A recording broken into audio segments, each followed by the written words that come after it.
I never thought I'd be the type of person to snoop through my husband's office. Yet here I was, hands trembling as I held a letter that would shatter everything I thought I knew about my life with Grant. My name is Lila, and until today, I believed I had the kind of marriage other people envied. 15 years together, a beautiful adopted daughter, and a life that looked perfect on paper. But paper, as I was learning, could hide devastating secrets. I hadn't meant to find it. I was just looking for our daughter Avery's immunization records for her school registration when I knocked over a stack of Grant's files. As I gathered the scattered papers, an unopened envelope caught my eye. The return address was from Meridian Investment Partners, dated 3 months ago. "What are you doing in here?" Grant's voice made me jump. He stood in the doorway of his home office, his usually pristine appearance slightly disheveled. His tie was loose, and dark circles shadowed his eyes. "I needed Avery's records," I said, still clutching the letter. "Grant, what's this about a margin call for $2 million? His face hardened in a way I'd never seen before. "You had no right to read my private correspondence." "Private correspondence? We're married. Since when do we keep secrets about money?" My voice cracked. $2 million, Grant. That's not just some small investment gone wrong. He crossed the room in 3 quick strides and snatched the letter from my hands. "It's being handled. This is exactly why I didn't tell you. You're overreacting." "Overreacting? Our daughter's college fund is tied to your investment accounts. Is that gone too?" Grant's silence told me everything I needed to know. "Jesus Christ," I whispered. "Does your mother know about this?" His laugh was bitter. "Mother? Of course not. And she's not going to know. Neither is anyone else." He stepped closer, his cologne suddenly suffocating. "This stays between us, Lila. I mean it." I backed away, my hip bumping his desk. "Or what? Don't be dramatic. I'm protecting our family. Everything I've done has been for us, for Avery." The mention of our daughter sparked something in me. "Don't you dare use her as an excuse. You gambled away her future." "Keep your voice down," he hissed. "She'll hear you." As if on cue, Avery's small voice called from downstairs. "Mom? Dad? Is everything okay?" "Everything's fine, sweetheart," Grant called back, his voice transforming into the warm, caring father I thought I knew. He turned back to me, his eyes cold. "We'll discuss this later. I have a meeting." He straightened his tie and walked out, leaving me alone with the aftermath of what I discovered. My phone buzzed, a text from Theo, my colleague at the social services office. "Still on for lunch?" I stared at the message, my mind racing. Theo had always been perceptive, warning me months ago that something seemed off with Grant. I defended my husband then, convinced Theo was seeing problems that didn't exist. Now I wondered what else I'd been blind to. I heard Grant's car start in the driveway, then the sound of tires on gravel. Through the office window, I watched him drive away, probably headed to another mysterious meeting. But instead of the usual worry about his increasing absences, I felt something else stirring: determination. Opening his laptop, I hesitated for just a moment before typing in his password. After 15 years of marriage, I knew all his codes, all his habits. Or, at least, I thought I did. As the screen came to life, I realized I was crossing a line, but Grant had crossed it first. "Mom," Avery called again. "Can you help me with my science project?" "Coming, sweetie," I called back, but my eyes were fixed on a folder labeled Phoenix Initiative. My cursor hovered over it, my heart pounding. Whatever secrets Grant was keeping, whatever he'd done with our money, I was going to find out. Not just for me, but for Avery. She deserved better than a life built on lies. I clicked the folder. The Phoenix Initiative folder was empty. Of course it was. Grant had always been meticulous about covering his tracks, but this time, he'd slipped up with that letter. I spent the next hour combing through his desk drawers until my fingers brushed against something taped underneath. A burner phone. "Lila, darling, where are you hiding?" My mother-in-law's voice sent me scrambling to shove everything back in place. Miriam's heels clicked against the hardwood floors, getting closer. I barely had time to slip the phone into my pocket before she appeared in the doorway, perfectly coiffed as always. "What are you doing in Grant's office?" Her smile didn't reach her eyes. It never did when she looked at me. Just organizing some paperwork, I said, gesturing to the scattered files. You're here early for dinner.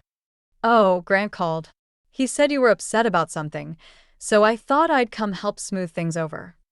She perched herself on the edge of Grant's desk. He works so hard for this family, Lila. Sometimes I worry you don't appreciate that. The burner phone felt like it was burning a hole in my pocket. Did he tell you about the $2 million he lost? Miriam's smile flickered. I'm sure you're exaggerating. Grant knows what he's doing. Does he? I pulled out the letter. Because this says otherwise. She snatched it, her perfectly manicured nails crinkling the paper as she read. For a moment, her mask slipped, showing genuine shock. Then it was gone. Well, she said, folding the letter carefully, all successful men take risks. That's how they build empires. With other people's money? Don't be crude, Lila.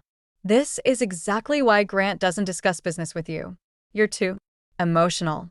The front door opened, and Avery's voice rang out. Grant, you're here. Miriam's face transformed into genuine warmth as she hurried to greet her granddaughter. I used the moment to slip into the bathroom, pulling out the burner phone with shaking hands. The call log showed dozens of conversations with someone listed only as PI. Mom, Avery called up. Can we have pizza for dinner? Ask your grandmother, sweetie. I'll be down in a minute. I quickly photographed the call log with my own phone, then started checking messages. Most were deleted, but one caught my eye. Meeting confirmed. Bring the rest of the documents. No more excuses. The timestamp was from yesterday. Lila. Miriam's voice carried an edge of command. Come help me with dinner. I returned the burner phone to its hiding place and headed downstairs, finding Miriam already taking charge of my kitchen. Avery sat at the counter, watching her grandmother pull ingredients from the fridge. Pizza's not healthy, Miriam was saying. I'm making your father's favorite casserole. But Mom promised. It's fine, Avery, I interrupted, catching my daughter's disappointed look. We can have pizza another night. Miriam smiled triumphantly. See? Your mother can be reasonable when she tries. My phone buzzed, a text from Theo. You okay? You missed lunch. Before I could respond, Grant walked in. He kissed Avery's head, then his mother's cheek, before turning to me with a practiced smile. Mother, thank you for coming. I hope you talked some sense into my wife. We were just discussing how hard you work, Miriam said, shooting me a warning look. I felt the weight of their expectations, their assumptions about my role in this family. The burner phone's messages burned in my mind. Whatever Grant was involved in, it was bigger than just lost investments. Actually, I said, meeting Grant's gaze, your mother and I were discussing the Phoenix Initiative. The casserole dish slipped from Grant's hands, shattering on the floor. Avery jumped, and Miriam gasped, but I kept my eyes on my husband's face. For just a second, real fear flashed across it. Avery's sweetheart, he said, his voice tight. Why don't you go upstairs and start your homework? But dinner. Now, please. As our daughter trudged upstairs, Grant turned to me, all pretense gone from his expression.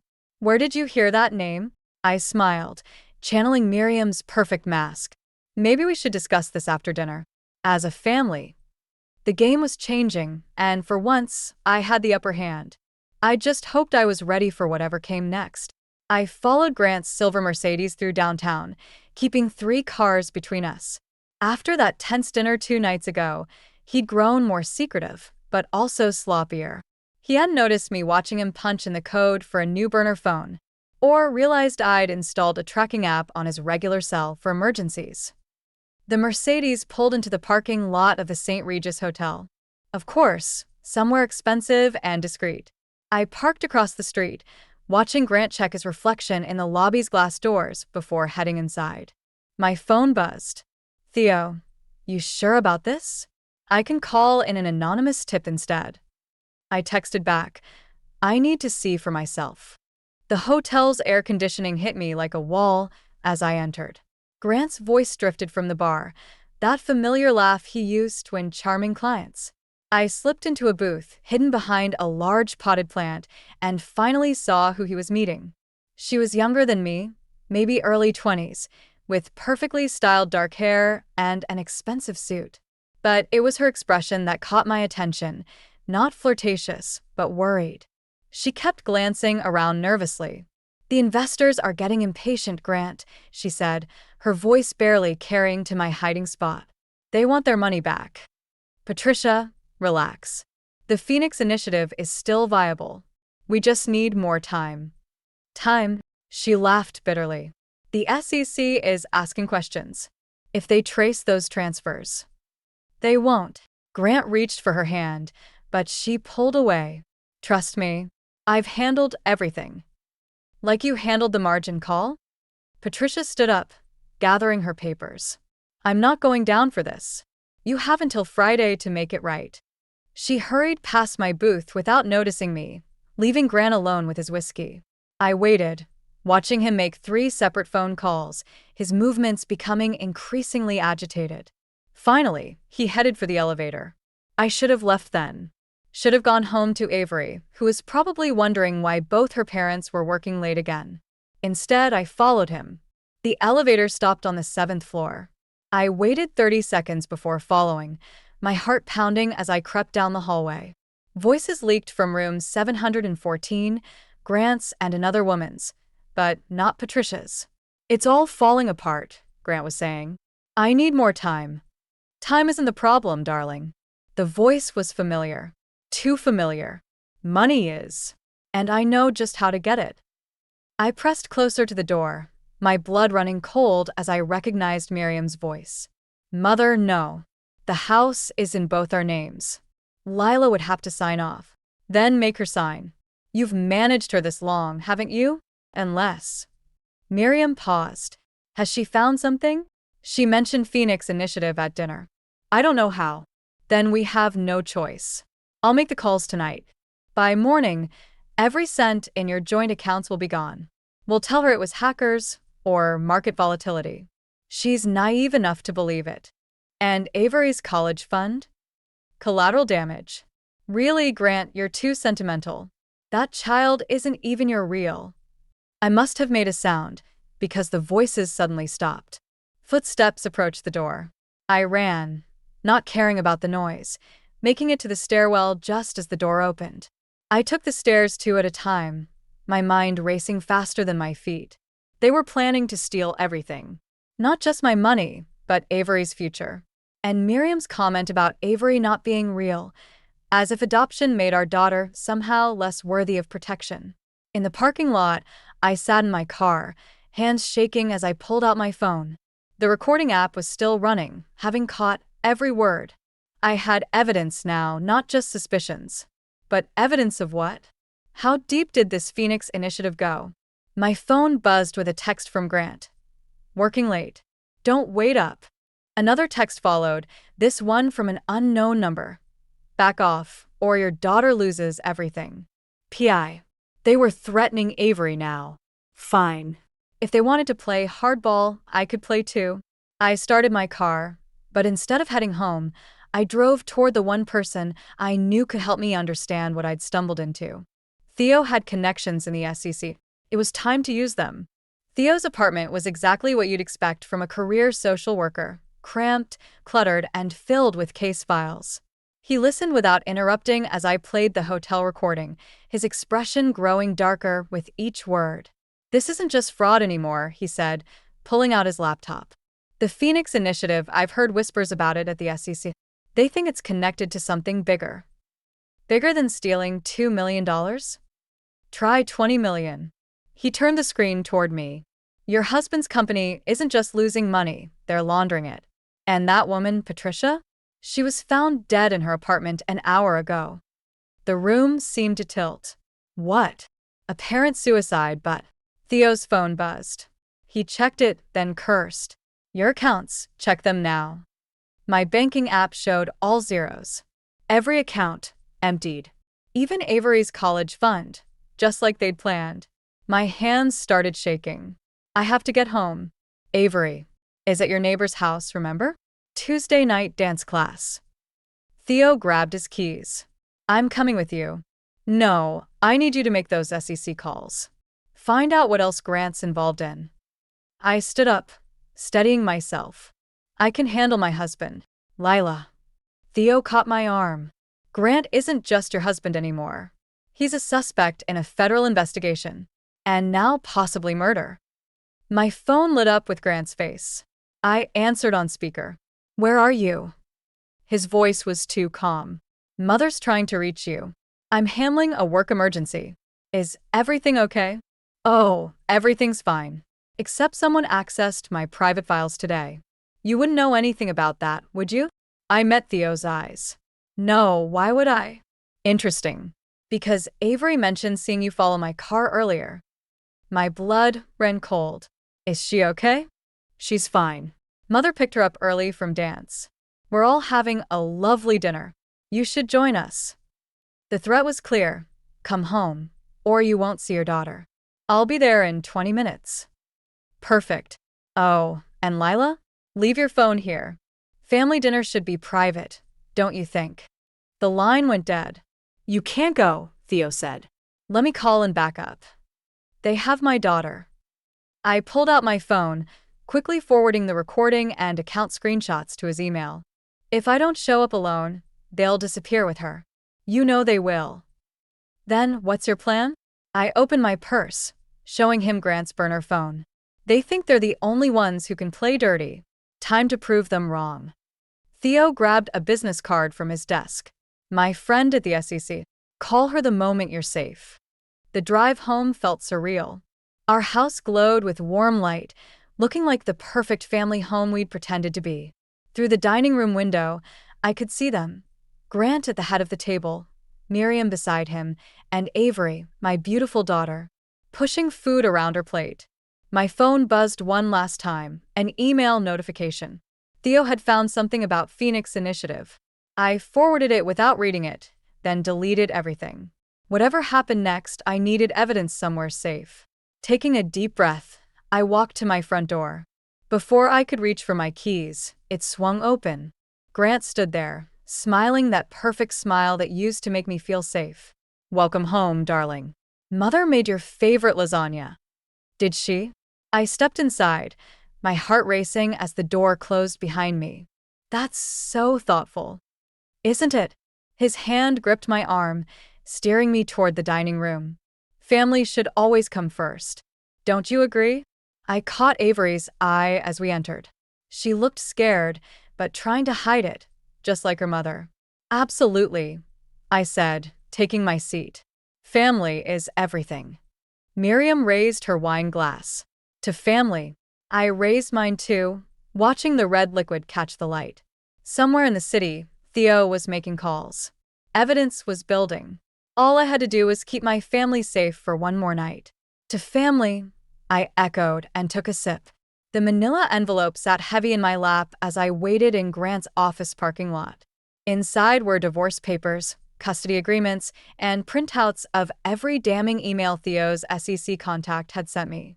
It had been 3 days since that horrible family dinner, 3 days of playing the dutiful wife while gathering evidence. Grant's Mercedes pulled into his reserved spot. Showtime. We need to talk, I said, stepping out of my car. He didn't look surprised to see me. Let me guess, another conversation about trust? About Patricia Martinez's suicide, actually. His step faltered. Just slightly, but enough. I read about that. Tragic. Interesting timing, though. Right after she threatened to expose Phoenix Initiative. I followed him into the building. Did Mother help with that too? He jabbed the elevator button harder than necessary. Careful, Lila. You're starting to sound paranoid. The elevator doors closed, trapping us together. I pulled out the papers. I want full custody of Avery. Excuse me? Sign these, and I won't send copies to the SEC. His laugh was cold. You're bluffing. Like Patricia was bluffing? The elevator stopped at his floor. I wonder if she left a note. Grant grabbed my arm, dragging me into his office. You have no idea what you're dealing with. Actually, I do. I broke free, dropping the envelope on his desk. 20 million in laundered money. Shell companies. And now a dead whistleblower. You've been talking to Theodore Ramirez. He sat behind his desk, suddenly calm. Did he tell you what happened to his last informant? My phone buzzed. A text from an unknown number. Avery's safely picked up from school. Where is she? My voice shook. With mother, enjoying grandmother-granddaughter time. Grant opened the envelope, scanning the papers. You know, I always admired your dedication to lost causes. It's what makes you such a good social worker. She's my daughter. Is she? He pulled out his phone, showing me a video call with Miriam. Avery sat beside her, doing homework. Legal adoption is such a complex process. So much paperwork. Sometimes things get misplaced. The room spun. What did you do? Nothing yet. Sign this. He pushed a different document across the desk. It transfers your rights to the house and joint accounts to me. In exchange, certain adoption papers stay exactly where they belong. You're blackmailing me with our daughter? I'm protecting our family, like always. His smile was gentle, reasonable. Think about Avery. She needs stability, doesn't she? A proper home? My phone buzzed again, Theo. SEC moving in tomorrow. Get out now. Tick-tock, darling. Grant held out a pen. What's it going to be? I thought about Avery's face at dinner 3 nights ago. The fear in her eyes. The way she watched Grant and Miriam, learning how to navigate their manipulation. Learning to become them. You're right, I said, taking the pen. Avery needs stability. Relief flickered across his face as I began to sign. Then his phone rang. What? His face darkened. When? No, keep her there. I'm coming. He stood abruptly. We'll finish this later. Problem. Nothing I can't handle. He straightened his tie. Don't leave this office. The moment he was gone, I grabbed his laptop. His password was still the same, Avery's birthday. Amateur. Within minutes, I found what I needed. Emails about Phoenix Initiative, transfer records, and something unexpected, messages about Patricia's accident. I forwarded everything to Theo, then pulled out my second phone, the one Grant didn't know about. Is she safe? Yes, Theo replied. Got her out during lunch. She's with my sister. Footsteps approached. I quickly closed the laptop as Grant burst back in, his face livid. Where is she? Where's who? I stood, backing toward the door. Your mother? Patricia's ghost? Our daughter? You think this is a game? He advanced on me. You have no idea what these people are capable of. No, I said, holding up my phone, showing him the video I'd just sent to the SEC. But they're about to find out what I'm capable of. The sound of sirens filled the air outside. Grant's face went pale as he realized I hadn't been signing away my rights. I'd been signing his confession. The house looked different in the harsh morning light, all its perfect edges sharp and threatening. 2 police cars still sat outside, their lights off but their presence a warning. Grant had been arrested yesterday, but Miriam was still inside, and I needed to get Avery's things. You don't have to do this alone, Theo said from the driver's seat. Yes, I do. I unbuckled my seatbelt. Stay with Avery. She needs consistency right now. The front door opened before I could reach it. Miriam stood there, immaculate as always, but something had changed in her eyes. Come to gloat, she asked. I came for Avery's belongings. She stepped aside, watching me enter like a hawk studying prey. The house smelled of bleach, Miriam's stress-cleaning habit in full force. You've destroyed this family, she said, following me upstairs. Was that your plan all along? Worm your way in, then tear everything down. I pushed open Avery's door, fighting back nausea at the sight of her empty bed. You and Grant did that yourselves. We gave you everything. A home, a family, a child you couldn't have on your own. My hands shook as I packed Avery's favorite stuffed animals. You gave me lies. Grant's under investigation for murder, and you're probably next. Is that what you think? Miriam's laugh was brittle. The police just left. Apparently, all the evidence on Grant's computer was corrupted. Such a shame. I froze. What? And those adoption papers you were so worried about? They're perfectly legal now. Amazing what good lawyers can accomplish overnight. The room spun. Everything I'd gathered, all the evidence. Don't look so devastated, Miriam said. Grant will be out by evening. The Phoenix Initiative has very powerful friends. You're lying. Check your phone. A news alert lit up my screen. Key evidence in financial fraud case corrupted. Suspect released pending investigation. No, I whispered. Oh, yes. Miriam picked up one of Avery's drawings from her desk. You know what's interesting about phoenix birds? They always rise from the ashes. Unlike social workers who make enemies of the wrong people. My phone buzzed again, Theo. Something's wrong. Police at the house. They have questions about your involvement. What did you do? I demanded. Me? Nothing. But it seems someone used your credentials to access confidential financial records. And poor Patricia's medical history. Miriam's smile was venomous. Grant may have been sloppy, but I've been playing this game longer than you've been alive. Heavy footsteps echoed downstairs. Male voices called out, official and demanding. That'll be the detectives, Miriam said.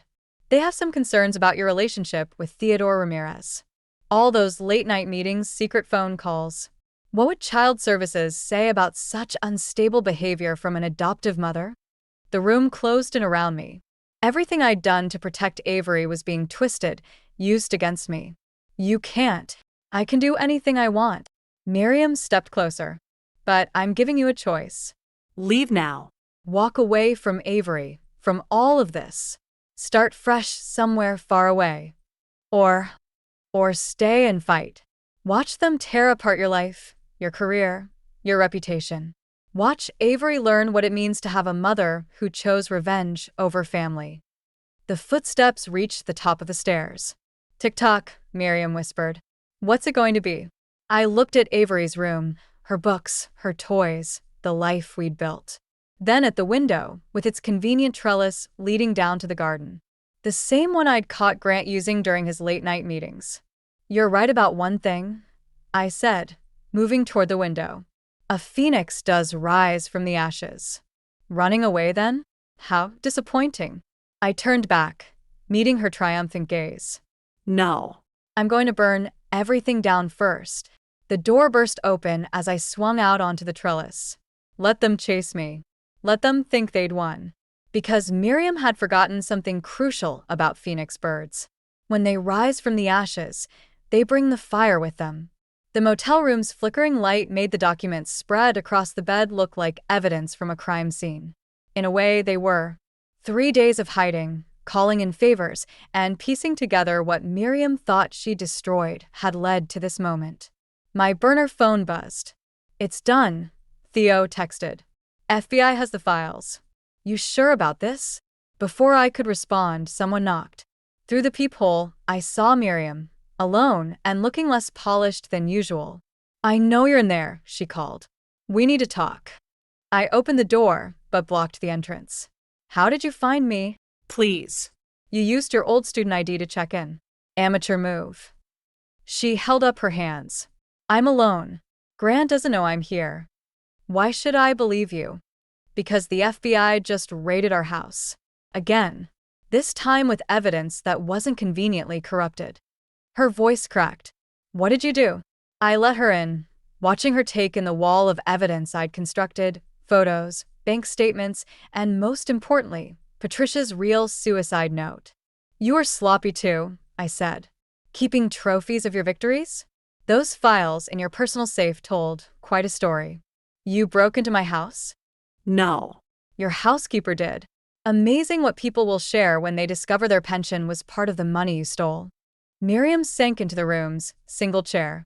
Where's Grant? Probably being arrested again. This time with evidence even Phoenix Initiative's lawyers can't make disappear. You don't understand what you've done.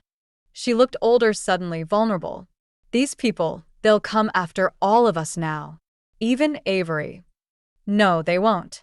I pulled out my final piece of evidence, a USB drive. Because I have everything. Every name, every transaction, every crime. If anything happens to us, it goes public. You're bluffing. Try me. I sat on the bed's edge. You taught me well, Miriam. About family, about protection, about rising from the ashes. Her laugh was hollow. Is this revenge then? For all those years, I made you feel unwelcome? This is justice. For Patricia. For everyone whose lives you and Grant destroyed. I leaned forward. But mostly, it's for Avery. So she never learns to become like you. You've taken everything from me, she whispered. No. You did that yourself. Every time you chose power over integrity. Every time you taught Grant that money matters more than morality. My phone buzzed again, a news alert about Grant's arrest. Miriam saw it too. He'll hate you for this, she said. Maybe. But Avery will be proud. Eventually. And what about me? For the first time, I saw real tears in her eyes. What happens to me? I pulled out an envelope. That's up to you. Option 1. Confess. Help the FBI unravel Phoenix initiative. Maybe get leniency. And option 2. Run. Take what's left of your hidden accounts. Yes, I found those too, and disappear.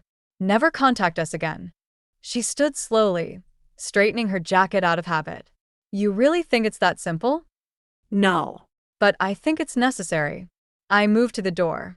You have until morning to decide. After that, the FBI gets everything. You know what the difference is between us, Lila? She paused at the doorway. I would have burned it all down out of spite. You did it out of love. Goodbye, Miriam. After she left, I finally replied to Theo. It's done. How's Avery? Drawing pictures of her brave mom. You coming home soon? I looked at the wall of evidence, at the ruins of the perfect family facade we'd maintained for so long. The truth had cost us everything, but it had also set us free. Yes, I texted back. We're going home. My phone lit up with another news alert. Financial empire crumbles. Phoenix initiative executives begin to talk. I started packing up the evidence.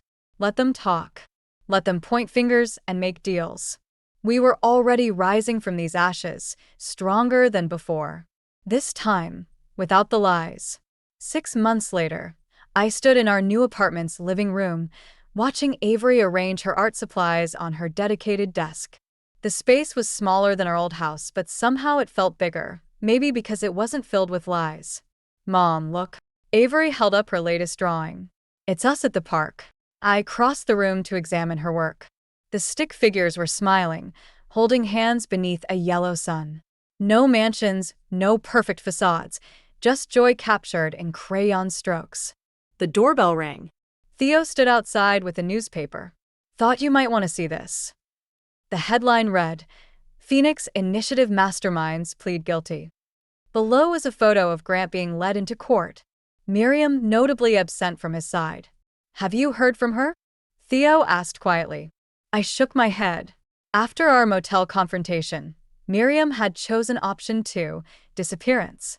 Sometimes postcards arrived for Avery from different cities, always unsigned but unmistakably in Miriam's elegant hand. The prosecutor called. I said, setting aside the paper. They want me to speak at Grant's sentencing next week. Are you going to? Before I could answer, my phone buzzed with an unknown number. The text contained only an address and time, signed M. Mom, Avery called from her desk. Can we hang this up? She held up another drawing, this one showing 3 figures.